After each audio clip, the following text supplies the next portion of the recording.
കാനറ ബാങ്കിൽ ബീഫ് നിരോധിച്ചതിൽ പ്രതിഷേധവുമായി ജീവനക്കാർ ബാങ്കിന് മുന്നിൽ ബീഫ് വിളമ്പി പ്രതിഷേധിച്ചു. ബാങ്കിന്റെ റീജിയണൽ ഓഫീസ് ക്യാന്റീനിലാണ് ബീഫ് നിരോധിച്ചത്. ഷാബാസ് അഹമ്മദ് നമുക്കൊപ്പം ചേരുന്നു. Good evening Shahbaz. നേരത്തെ ബീഫ് കൊടുത്തിരുന്നത് നിർത്താനുള്ള കാരണം എന്താണ്? പ്രതിഷേധം എങ്ങനെയുണ്ടായിരുന്നു ഷാബാസ്? സുജിയ, കനറ ബാങ്കിന്റെ കൊച്ചി റീജിയണൽ ശാഖയിൽ പുതിയ മാനേജറായി ബീഹാർ സ്വദേശിയായ അശ്വിനി കുമാർ ചുമതല ഏറ്റെടുത്തിട്ട് അധികം ദിവസങ്ങളായിട്ടില്ല.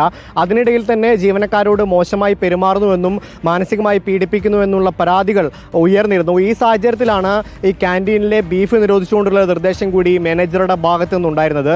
ഈ കൊച്ചി റീജിയണൽ ശാഖയുടെ ക്യാന്റീനിൽ ഇടപെട്ട ദിവസങ്ങളിൽ ബീഫ് വിതരണം ചെയ്യുമായിരുന്നു. ഇത് നിർത്തലാക്കണമെന്നായിരുന്നു മാനേജർ ഈ ക്യാന്റീനിലെ ജീവനക്കാരോട് ആവശ്യപ്പെട്ടത്. ഇതിനെതിരെ ശക്തമായ പ്രതിഷേധമാണ് ഈ കനറ ബാങ്ക് ജീവനക്കാരുടെ സംഘടന നടത്തിയത്. ഈ ബാങ്കിന് മുന്നിൽ പൊറോട്ടയും ബീഫും വിതരണം ചെയ്താണ് ഈ ജീവനക്കാർ പ്രതിഷേധിച്ചത്. ഈ ബീഫ് ഫെസ്റ്റിന്റെ ചിത്രങ്ങളും വീഡിയോയും സമൂഹ മാധ്യമങ്ങളിലടക്കം വൈറലായതോടുകൂടി ദേശീയ തലത്തിലടക്കം ശ്രദ്ധ നേടിയിരുന്നു. ഭരണഘടനാ നിർദ്ദേശങ്ങൾ പാലിച്ച് പ്രവർത്തിക്കുന്ന ഒരു സ്ഥാപനത്തിൽ ഭക്ഷണ സ്വാതന്ത്ര്യത്തിൽ മേലടക്കം ഈ മാനേജർ കൈകടത്തുന്നത് അങ്ങേയറ്റം പ്രതിഷേധാർഹമാണെന്നായിരുന്നു ഈ ജീവനക്കാരുടെ നിലപാട്. ഈ മാനേജർക്കെതിരെ ശക്തമായ നടപടിയെടുക്കണമെന്ന് ഈ കനറ ബാങ്ക് ജീവനക്കാരുടെ സംഘടന ആവശ്യപ്പെടുന്നുണ്ട്.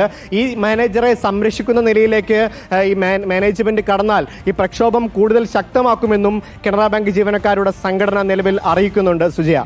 ഓക്കെ, ഷാബാസ് അഹമ്മദാണ് വിവരങ്ങളുമായി നമുക്കൊപ്പം ചേർന്നത്.